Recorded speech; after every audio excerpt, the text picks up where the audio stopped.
certainly a happy day here on the Hill. My name is Kyle Nees. I'm the Director of Media Relations. Real quick, I'm just going to give you a rundown of how this press conference will go, and I'll turn it over to our speakers. To my left, we have University President Dr. Gary Ransdell, and to the far side, Director of Athletics Todd Stewart, who will introduce our main guest today. I'll turn it over now to Dr. Ransdell for some opening statements. Carl, thank you very much. What a great opportunity for this university, and particularly for our men's basketball program. There are few basketball programs in the NCAA that have as deep and a rich history and tradition as this men's basketball program does. And I'm delighted to turn the reins over to a man who understands that deep tradition, who has lived it, and is returning to his home state with a strong resolve to resume our rightful place at the top of the NCAA in men's basketball. And Coach Brown, we appreciate you lending your stadium to us this afternoon to do this function. We are delighted, and before turning the podium over to Todd Stewart, I want to compliment and thank Todd for conducting a very impressive search over the last 10 days or so. He has been exceedingly thorough. He's been analytical. He's interviewed I don't know how many candidates. He knew what he wanted going in, and he did a terrific job of creating an end result in which we can all take great pride and have great promise in what the future holds for this program. So congratulations, Todd. Well done. And I'll turn the podium over to Todd Stewart. Well, thank you, Dr. Ransdell. It's awesome to see such a packed room here and so much energy. So I thank everybody for being here. You know, as you all know, March 17th was a very difficult day for our men's basketball program. I do want to take a minute to commend our players for the manner in which they have rallied around each other and supported each other since that time. It has been encouraging, but not surprising, to see how they have moved forward together, and I wanted to make sure that was recognized. I also want to thank our assistant coaches, David Boyden, Sean Forrest, and Chris Shoemate, along with our entire basketball support staff, for the leadership and professionalism they have consistently demonstrated. Our search to identify and hire the next WKU head men's basketball coach was extensive and thorough. We formulated an initial list of candidates and then added others whose interest was brought to our attention. Not surprisingly, there was tremendous interest, and there is much respect nationally for Western Kentucky basketball. While there was not an exact template for the profile of our next coach, the unique circumstances we face led to a multitude of criteria we felt would be helpful. We needed an experienced leader who understands every aspect of a basketball program, someone with a proven record of a winner, preferably as a head coach, who can lead our program and players to high-level success on and off the court. Recruiting is vital for success in every program, and prior success in this area was a must. We need energy in the community, and our fans must have confidence in our new leader and our future direction. And as we all know, the passion for basketball in the Commonwealth of Kentucky is second to none.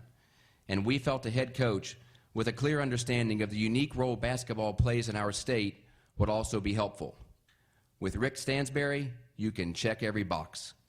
A native of Battletown, Kentucky, Rick played at both Meade County High School and Campbellsville University before embarking on a remarkable coaching career, one highlighted by an unprecedented 22-year stint at Mississippi State University, including 14 years as head coach, during which he led the Bulldogs to 11 postseason appearances with 6 trips to the NCAA tournament.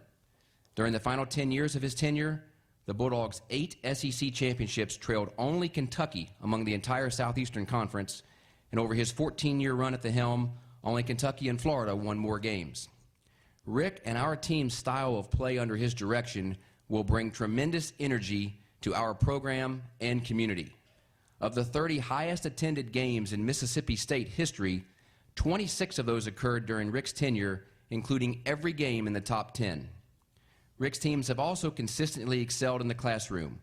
Over his 14 years as head coach, only Vanderbilt had a higher graduation rate than Mississippi State, and the Bulldogs' 41 total academic honorees ranked 3rd in the SEC. Most recently, as the associate head coach at Texas A&M, Rick helped lead the Aggies to an SEC regular season co-championship, a run to the NCAA Tournament's Sweet 16, and a school record 28 wins. Rick is also a devoted family man and very dedicated to his wife, Mio, and sons Isaac, Noah, and Luke, who are all here with us today, right in the front row. When you add it all up, Stand up, guys.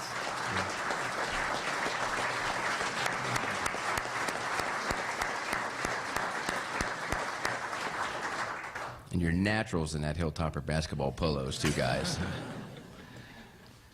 When you add it all up, there is no question our program is fortunate to have someone with the resume of success in so many areas. Jamel. You know, played at Meade County High School. Thought I was a little better than I was. Went to college at Campbellsville, and like I said, I've had a point guard could throw me the ball. I'd probably still be playing, but he wouldn't pass me the ball. But all through those years, Western Kentucky was right there like anybody else in the state. They own the western part of Kentucky. They could compete with anybody else in the country. History says that. You know, so when Todd called me, that's the first thing I knew, that why can't we get Western Kentucky back the way it used to be? Why can't we, guys? I believe we can. You know, thought I was a little better than I was. Went to college at Campbellsville, and like I said, I've had a point guard could throw me the ball. I'd probably still be playing, but he wouldn't pass me the ball. But all through those years, Western Kentucky was right there like anybody else in the state. They own the western part of Kentucky. They could compete with anybody else in the country. History says that. You know, so when Todd called me, that's the first thing I knew, that why can't we get Western Kentucky back the way it used to be? Why can't we, guys? I believe we can.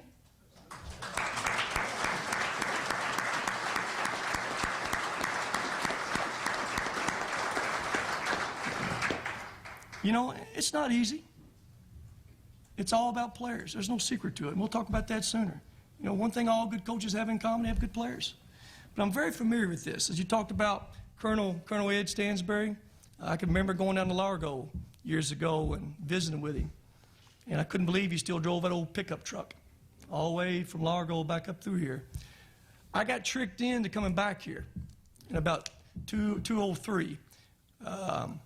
Then came back in 210. It's one of those 2-for-1 deals. Well, it sounds good on the front end. I'll come to your place twice, then you got to come back. Well, the first 2 games were good. I had them at my place the first time. Then I had to come back in 210, and that was no fun. I think they just named the concourse after Colonel Ed, and that was my grandfather's brother.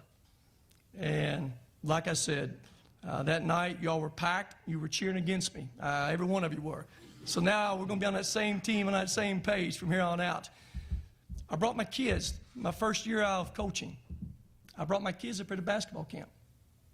They stayed the whole week. My wife and I stayed at Beach Bend. And my boys, they want to know, when's Beach Bend open back up? When is that? But, you know, Coach Harper, let me say this first about Coach Harper. I've known him a long time. He's a great person, and he's a terrific coach. From the days back to Kentucky Wesleyan, all those days out in Oklahoma City. I played him when he was in Oklahoma City. He's had really good teams. He did a terrific job right here as an assistant coach and as a head coach. I want everybody to know this. Coach Harper, I have a lot of respect for him. I haven't talked to him yet. I'll reach out tonight. I want him and his wife to be a part of this program in any way they can in this community. Anyway, and I'm going to make sure he knows that for myself too, because I have a lot of respect for him. So,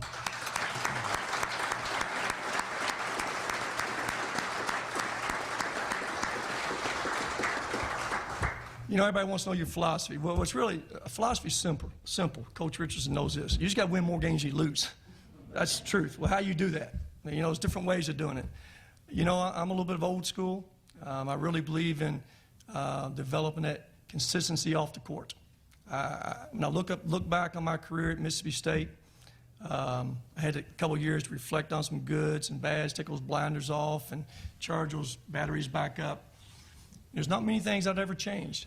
But the thing that I know, and and I believe was the reason why we were successful. We didn't have ups and downs.